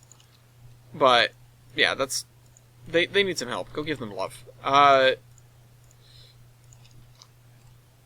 If you wanna see 2-foot gauge, I would recommend both of those places, and of course the main narrow gauge. But the thing is, the main narrow gauge, it's difficult to figure out when they're running steam, and that's what you want to see. You want to see number 7 in action, because number 7 is cool, and number 3 is all the way up there in Wiscasset now. Number 4 is on display in Gray, which I think they're giving up on the Gray project based on something I read, and number 8, God knows where number 8 is. Number 8 was, like, hidden, and now I think it might be at the WWF. I don't know. Either way, they're clearing out that building, because I mentioned that last time. Whatever, we already talked about that. Yeah, go see the 2-foot gauge. I love them. It's a great ride. If you're tall, wear a hard hat, but 2-foot gauge, it's good for you. Also, it's funny, talk about SRNRL being famous. It's funny that what is it, like the Welsh Highland Railway or something, has a mock Sandy River and Ranger Lakes coach. It's adorable. I love it. They were like, this is famous enough. We'll build one of these. And to cater to our American fans.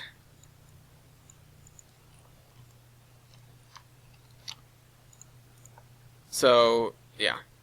And I like reading your comments, Boeing. I'm not sure I've seen you write a comment before, but I like it when people comment. I always respond to the comments. I like to turn it into a little conversation. Little one-sided conversation, as things always are with me. Just kidding. I hope I'm not that bad of a conversationalist. But, I get to talk about your comment, and you get to respond to what I say. And if you want to timestamp it, that helps. Or quote me. Because that helps more, because when I'm in the episode, I'm not going to go and look at the timestamp necessarily.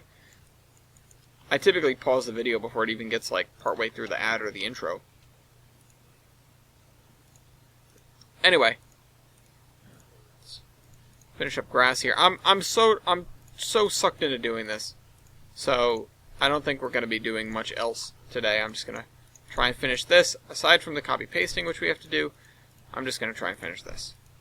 We also have to put stuff along the definitely not useless road, but definitely useless road up there, and figure out what the heck we want to do with it. Alright. Alright.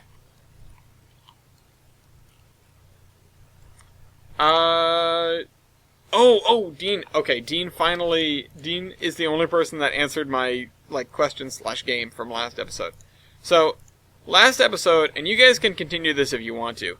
Last episode, I said, I went on a little tangent about local chain stores. And I talked about how something that you grew up with may feel so universal, but you'll talk to somebody from a few states away and they will have no idea what you're talking about.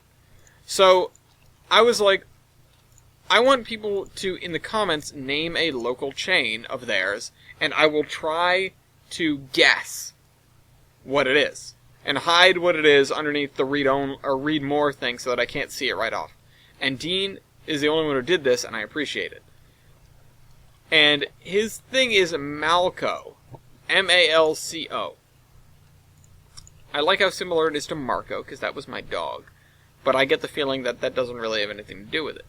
I get the feeling, this is my guess, right? This is my guess. And I know a lot of people are going to go with grocery stores. I had a feeling, or I thought a lot of people were going to go with grocery stores. Of course, Dean's the only one that posted. But grocery stores are a very local thing, and that's something that I was thinking about. It's the kind of thing where you get in the camp of, okay, I go to whatever, I go to Stop & Shop, I go to Shaw's.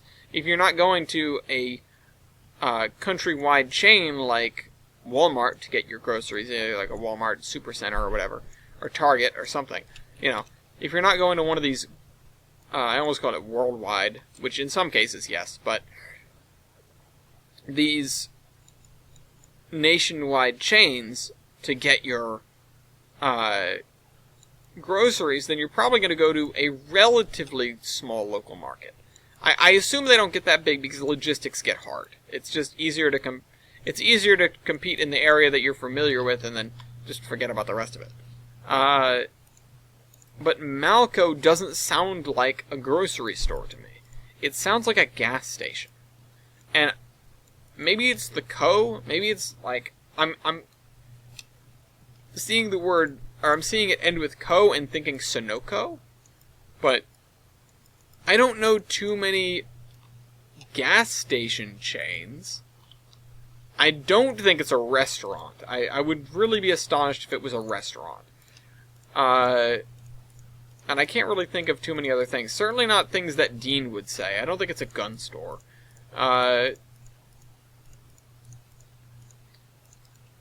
Although, what even chains of gun stores are there? Aside from Walmart. But it's... that wasn't really a joke, but I felt it needed the little flair there. You can buy anything at Walmart. This is America. I can't answer that. Yeah, no, I can't answer that. What the heck is that? Oh no, what is this? Lime scooter thing. They just sent me a lime. They sent me a lime. What does this mean? Thanks for properly... Oh, whatever. Never mind. Sorry about the loud noise. So, yeah. Final answer, gas station. Let's see what it is. It's a cinema chain? Malco? Oh, I didn't even think of cinema chains. That's another thing, right? That's another thing. I think I might have even brought that up during the thing. Also, why did you put dummy thing in there? I might have even brought that up during the episode that cinema chains are one of the things that get me. Like, I feel like Showcase Cinemas, which is like every cinema over here, I feel like that's nationwide. I feel like it is. But I know it isn't because nobody else ever talks about it. People talk about AMC. That's one that I know of, although I don't know where one is from here. And people talk about IMAX, of course, because it's IMAX. And the guys from Rooster Teeth talk about the Alamo all the time, but obviously we don't have one of those here. Although I do remember it. So, cinema chain. I didn't even think that was a possibility. I don't know why that slipped my mind. Dean, you win this round. Now I should come up with something. You guys have to guess what it is. Ooh, you know what? I can't come up with a chain store that I haven't talked about yet. That's just a local thing. I should have said need. And, well, maybe it would have given it away if I spelled it, but I don't think it would have helped too much otherwise. Unless I called it Kneed. What is a local chain? You know, most of the stuff that I care about is nationwide. And I know that's shame on me, because I should be supporting local businesses. But I don't know any local businesses. Scrambler? Scrambler, I feel like it's pretty obvious what that is. Miss Cranston. Miss Cranston. I feel like that one's too obvious, too. Although, I don't know. I think that's a couple different things. I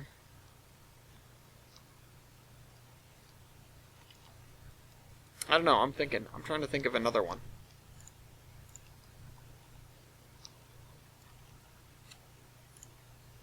I'm trying to come up with something. I don't know. I don't know what's local, you know?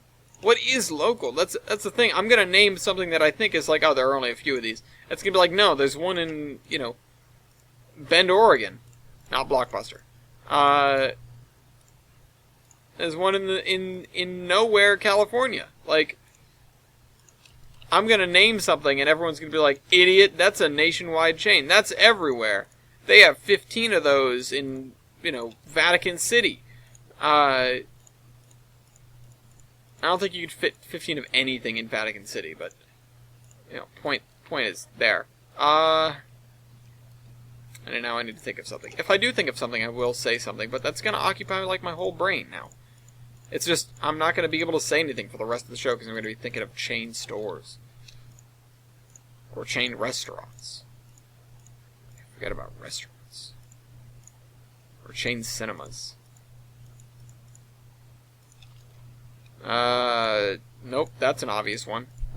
It literally has what it is in the name. There are kinds of stores, right? There are kinds of stores that I feel like it's impossible to not say what it is in the name of the store. For example, like a bowling alley, even if it's something relatively simple, like AMF Lanes, it still has the word lanes in it. Legion Bowl, Lang's Bowlerama. I could say Lang's, but that's so generic. Even it's more generic than Malco, or Malco, because it's like somebody's name. Could be anything. Could be a diner. Lang's. What could I... And now, and the only thing I can think of then is to resort to one-off locations that aren't chains. It's like, now I'm kind of breaking the rules of my own game here. And I like I said, I don't know what is and what isn't nationwide. You guys have the luxury of being able to Google something before you post it. The other thing is, if you find something that has a name somewhere that is totally different elsewhere, you know what? Here's one, BJ's. What is BJ's? And the answer isn't a strip club or a brothel.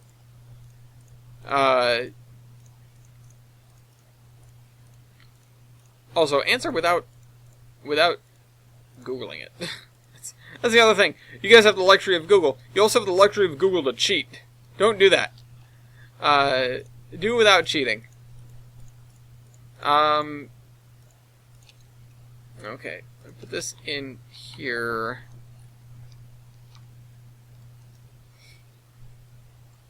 And then we'll do some copy pasting. It's everybody's favorite part of the show.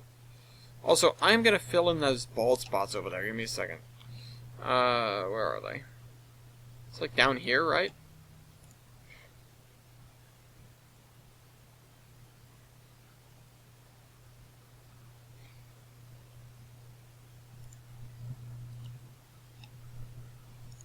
And let's put some trees there. Let's put some trees there. And the forest gets way denser than it has any right to be in those areas. But, hey, it is what it is. Alright, this area we still need to do, but let's fill in this area down here. Let's do this.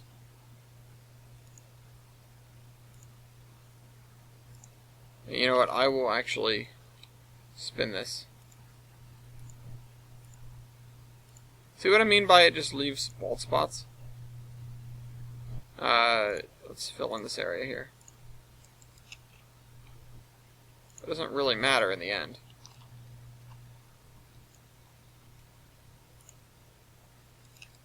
If I tried so hard and got so far. I didn't even mean for me to say what I said. And I was like, oh yeah, Linkin Park. Let's make a joke. Let's make a joke out of this. Everything is jokeable these days. These days, any days. Any good comedian can make a joke out of anything. If George Carlin can make a series of jokes out of running people over with your car and have it still be kind of funny sometimes, that's, you can make a joke out of anything. So some of the best jokes are things that you absolutely should not make jokes out of. If somebody's like, please don't make a joke about that, that's different. But if it's like, nobody's making a joke about this, then, fair game. If nobody said don't do it, then there's no reason to not do it, right? Just don't make it around like small children. And some of the best jokes can't be told around small children. Mostly for the reason that they will not understand them, but they will definitely parrot them constantly. Nothing you say to a child is ever a secret. Remember that.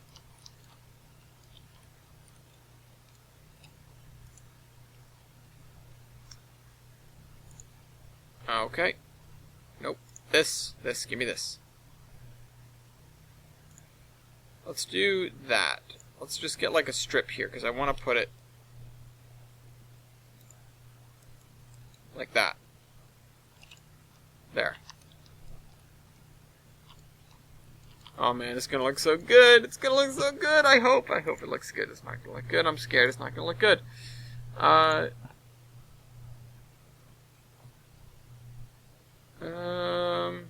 Think.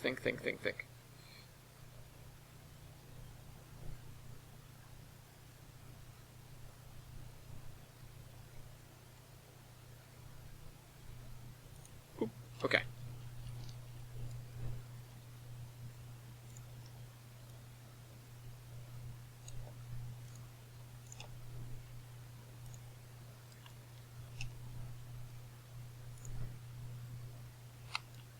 This whole area I'm just going to fill in with trees, because why not?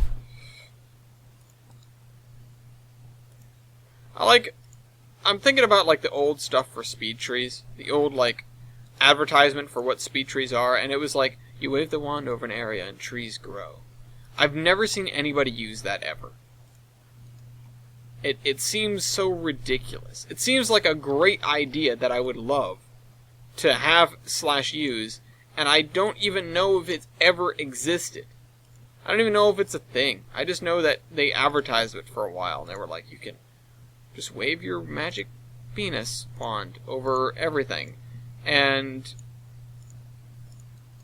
then, bam! It'll turn into a forest. And I was like, I'm so in. And then that never happened. The tree wand doesn't exist. I've been bamboozled.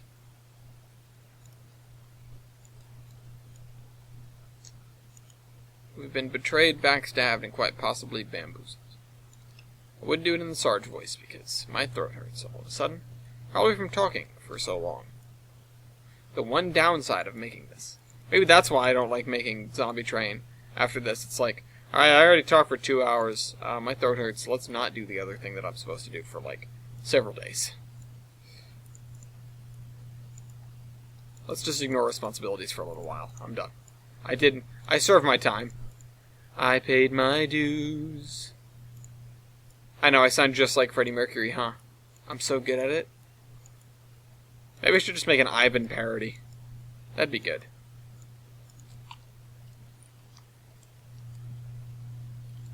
I mean, it does say we are the champions, not like I am the champions. It would pass muster. It's good.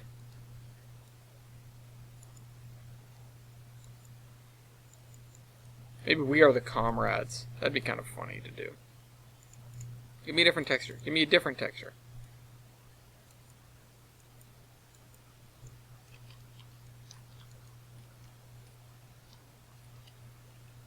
Oh my god, look at it. Look, it's so good. Look at it. I like it. I love it. But we need to finish doing the texture around here so it doesn't look completely appalling.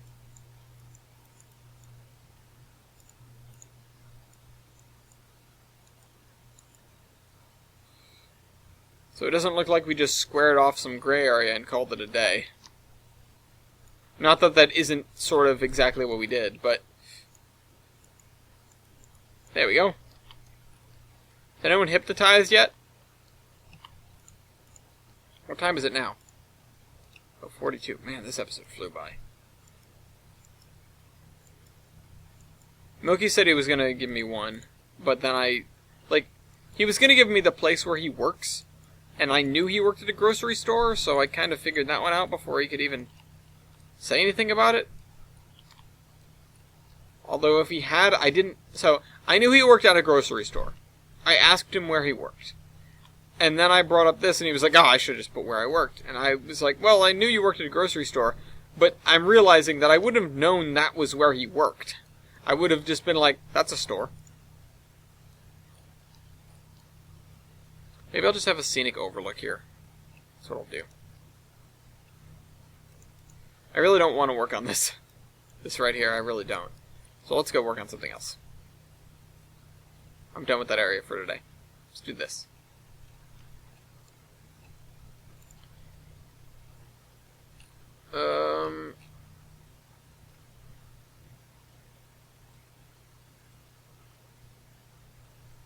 Thinking... Right, okay, so I need the texture that goes on the sides. The texture that we've agreed upon goes on the sides, which is the Oz Forest Floor Darker. Took a minute to let me click on it. And this area here, okay, it's not supposed to look like that. Just like blows up for a second.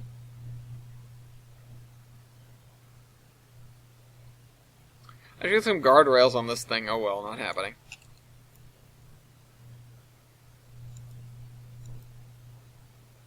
It's another time. I don't have to worry about people careening off the road. It's not a big deal. I did put guardrails on some things. I just feel like I don't have enough room for them on this one. Although I have... The road has shoulders. I guess it wouldn't be that difficult. Maybe I'll do it another pass. What do you guys think? Should I come back? Should I spend the time to do guardrails on this thing? This useless road? If it's not useless, Boeing fan, or worthless, I mean. If it's not worthless, Then do you think I should put some guardrails on it? Sorry, I don't mean to make fun of you for that. I think it's just a good joke that I can keep riffing on. Worthless road. Worthless joke. Just like all my jokes. Just like me. Also, I was cackling when I got off the Lime scooter. Madison called me. She thought I was, like, crying. She's like, "Are you okay?" And I was like, "I just did something amazing." Again, I should... You know what? I'm gonna do it. I'm gonna do it live. We're doing it live. I'm gonna see how long my ride was. And then, like, my average speed. Let's see how much time we have left. We have, like, 15 minutes left. Hold on, I can devote 15 minutes to show something really stupid and worthless. Lime.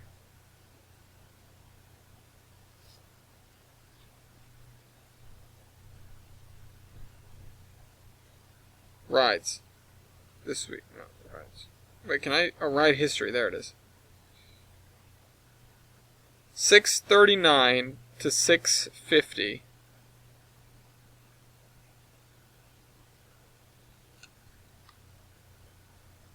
Or no. No. Sorry, it was 6... Whatever, it was 15 minutes. It was 2.6 miles. Apparently, it tells me I saved carbon because it assumes I would have driven, but I would have taken the bus, so I didn't really save anything. But I saved almost a kilogram of carbon, so that's actually kind of cool. Does that account for the carbon put off by the power plants that are fueling the Lime scooters, though? That's my question. Because I saved it in that method, but I did still use another transport method.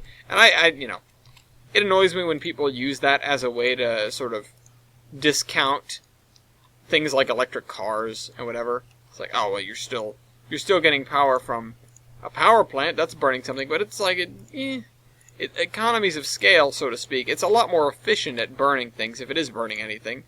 You know, a power plant is going to do better than a steam locomotive. In general, like a coal-fired power plant is going to do better than a steam locomotive, I would expect. Maybe it doesn't matter for that specifically, but in general, a power plant can get more out, more bang for its buck than a vehicle can, because they can have all the equipment and all the space, for that to make it worthwhile. And they're burning more, and they're buying in bulk, they're burning more, they want to make sure that they're getting everything that they can. Whereas a locomotive also has to, be able to drive on tracks, haul itself around. Not saying locomotives can't be fairly efficient, actually, but they are one of the more efficient methods of transportation of goods. The most efficient being barge, actually, because water puts up surprisingly little resistance overall. And, the friction coefficient there is pretty small. You can move a pretty big boat with not too much horsepower compared to a train. Anyway, alright, so we've got to do this part here. We've got about 12 minutes left in the show. Who messages me?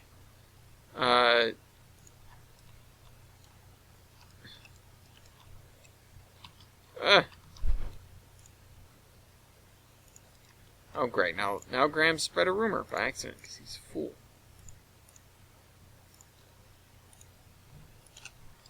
I can't.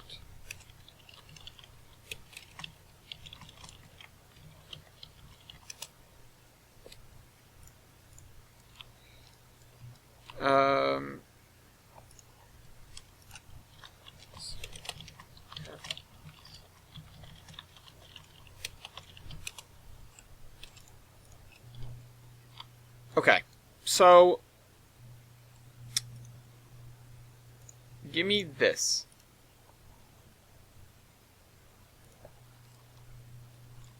Give me this.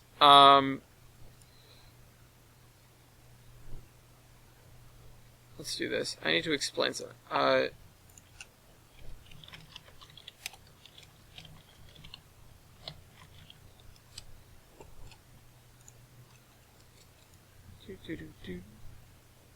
I've got Fat Rat song stuck in my head, although there's one that I can't remember what it is.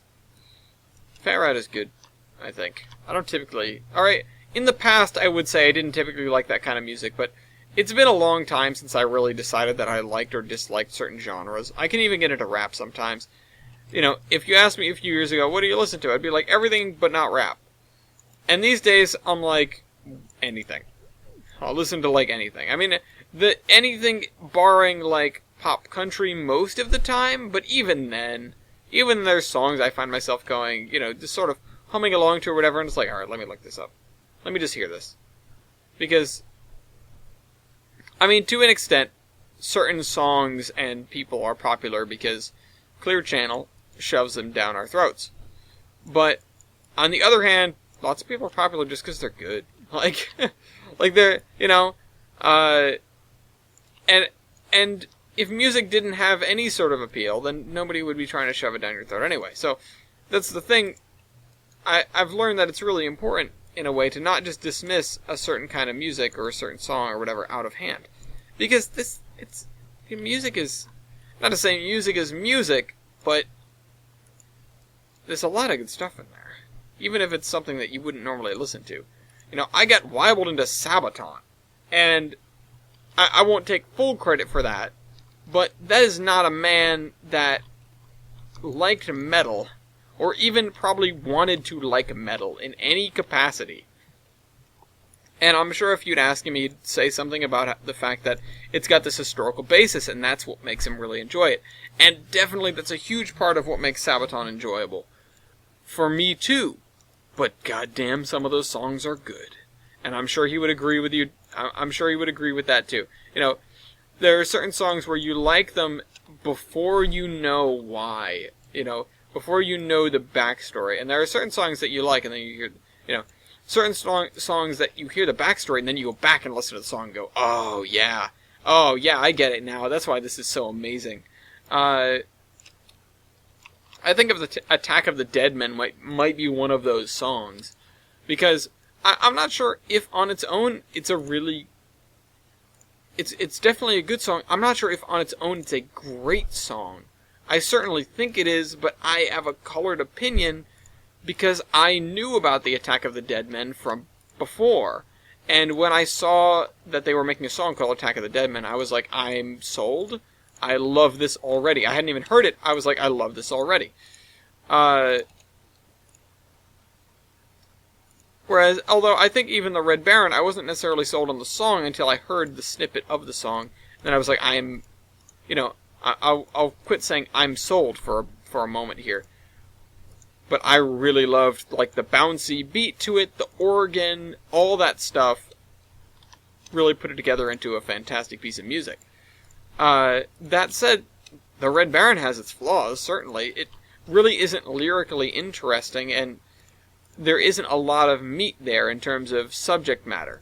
There's a few references and a few good things and a few things that are interesting, but as far as compared to a good number of other Sabaton songs, even other... This might be an unfair comparison, but Gallipoli, which is a World War I song before the Great War album, which I wish they had sort of done a re-release of it. In fact, I would have loved a, like, album extended version, which they already produced, like, 4 versions of the album. But I would have loved an album extended version that included re-releases of all the other World War I related songs. So you can have a truly the Great War, you know.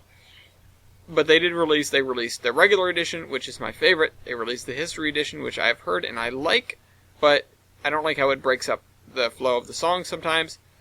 And the intros to the songs. They have the, like, super history edition with Indy Nidell, which I have not heard and I would like to hear, but that's expensive, I think.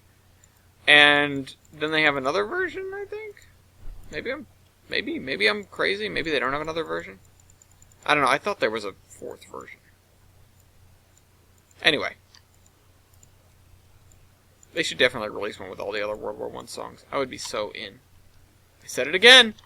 Why is that my catchphrase? Where did that come from? Now I'm going to be annoyed at myself for saying that. Okay, how far are we from the... Oh, we're pretty far away. We're not finishing that today. Oh well.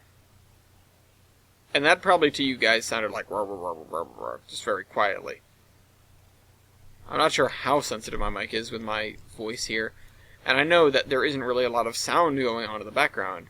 But I also know that the variation between me being excited about riding a Lime scooter and me grumbling about not being able to finish what I set out to finish in a day is... The volume disparity is quite high. I don't run a leveler through before I do this.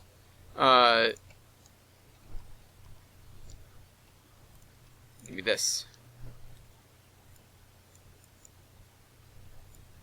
Yeah.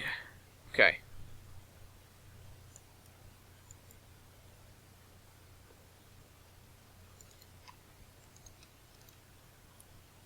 Okay, so this side is almost done. Also, I just had kind of a brainwave. I need to go change the server rules a little bit. So, the thing is, right, on the Minecraft server, there are two kinds of towns. There used to be three, and then the third was deemed completely useless. So, now there are two. It used to be neutral, peaceful, and hostile.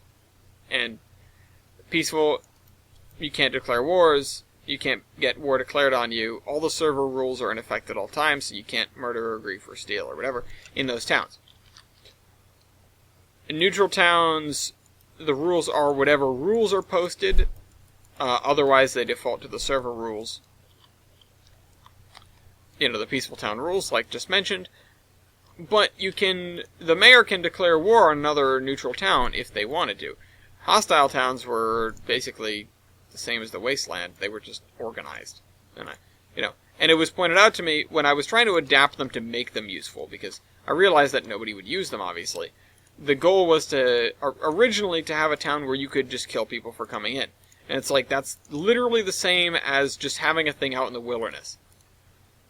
So, that was deemed useless, and then I put basically lawlessness restrictions on that. I said, if you have a hostile town, you can do all these other things, and then I was like, and then it occurred to me basically that it doesn't matter what I allowed in our hostile town, it wouldn't be any different than the wilderness. It would just be slightly more restrictive. It would take more effort to build a hostile town than to just not make an official town and have a settlement out in the wilderness for basically no gains. So I decided that that wasn't worth it either. So I reduced it down to neutral and peaceful. And now, I was interested in sort of seeing how tensions develop between these different towns to see if we could spark a war on the server. Because we haven't had one in a number of years. A war is, it's exactly what it sounds like. I make it sound like it's so organized, but it's really not. It is one mayor says to another mayor, hey, we're going to attack your town, and that mayor, on the receiving end sort of goes, oh crap. And so you either sort of, it's very similar to a real war where there isn't like a win condition. You don't go,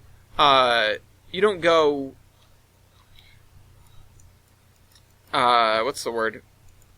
Oh, well, we'll capture the flag and then bring it home, and that'll be the end of the war. We'll have won. You go, we're going to wage war, we're going to wipe out your town, we're going to kill you and steal your stuff.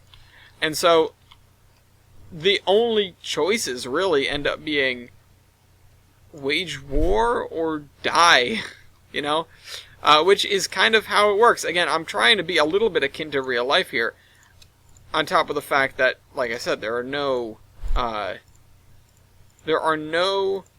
win conditions unless you set them. And as